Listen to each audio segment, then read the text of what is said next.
Alright, hey everybody. So what we're gonna do is we're prepping for our review activity tomorrow. We're gonna watch this video, we're gonna watch a couple examples, and I'd like you to try a few questions on your own. And you gotta bring this to class. Alright, so our first one here is we're gonna solve this equation using algebra tiles. So what we're gonna do is we're gonna draw out what we have. We got 6x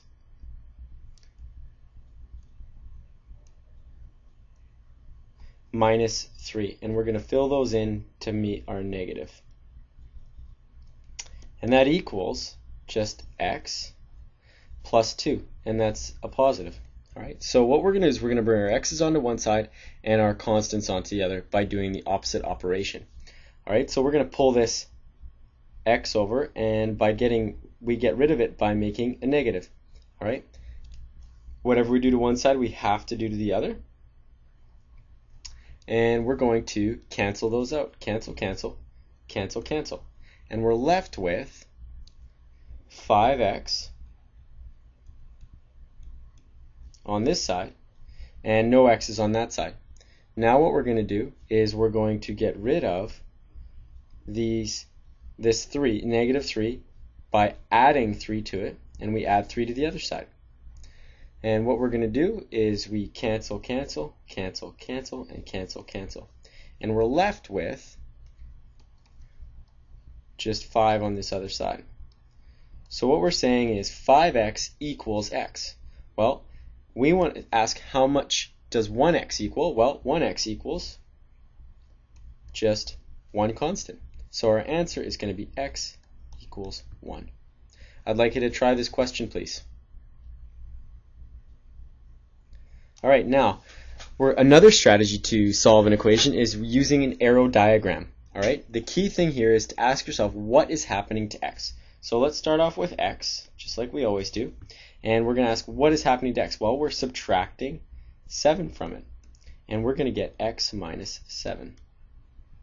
Well, what are we doing to x minus 7? Well, we're multiplying it by 4, and we get 4 times x minus 7. And that equals negative 16. And then we just do the exact opposite processes. So we multiplied by 4, so now we're going to divide by 4. And we get negative 4. Well, what did we do there? We subtracted 7, so now we're going to add 7. And we're going to get positive 3. Alright, try this question out. You're going to have to ask yourself, the key is ask what is happening to that variable. All right. Next question, we've got solve using balancing scales. So we have a picture here of what's happening. We have 6k plus 1 is equal to 2k plus 9. And we're going to solve our equation by getting our k's on one side and our constants on the other. So we're going to subtract 2k, and we get 4k plus 1 equals 9.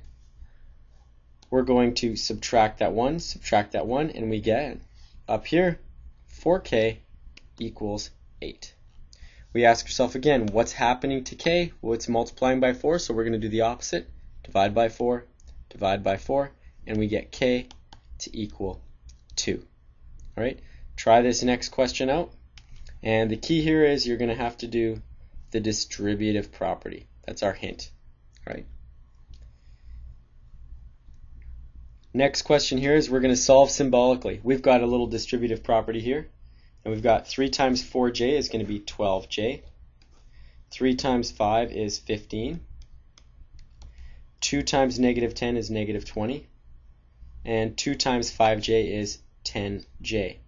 All right, now we're going to get our constants on one side and our variables on the other. So we're going to subtract 10j, subtract 10j. I did that because I wanted to end up with a positive number. It just makes things a little simpler. We get 2j plus 15 equals negative 20. Now we're going to pull that positive 15 over by subtracting it. Whatever we do to one side, we have to do to the other. And we get 2j to equal negative 35.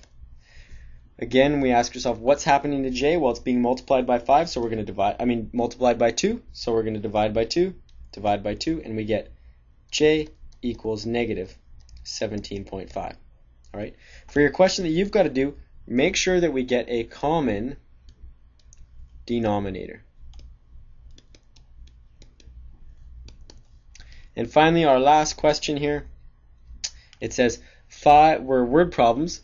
5 subtract 3 times a number is equal to 3.5 times the same number subtract 8. Let's find that number. So what does that mean? Well, we've got 5 subtract 3 times a number, and we'll make that number x, is equal to 3.5 times that same number x minus 8. All right. Again, we're going to pull our variables over and our constants over to the opposite side. So let's start with this. We're going to positive 3x, and we're going to add it to the other side. And we get 5 equals 6.5x minus 8.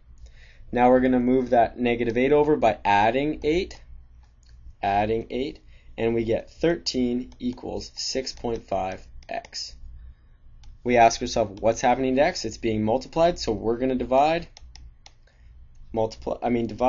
and we get x equals 2. Bring this to class completed. Let's do it.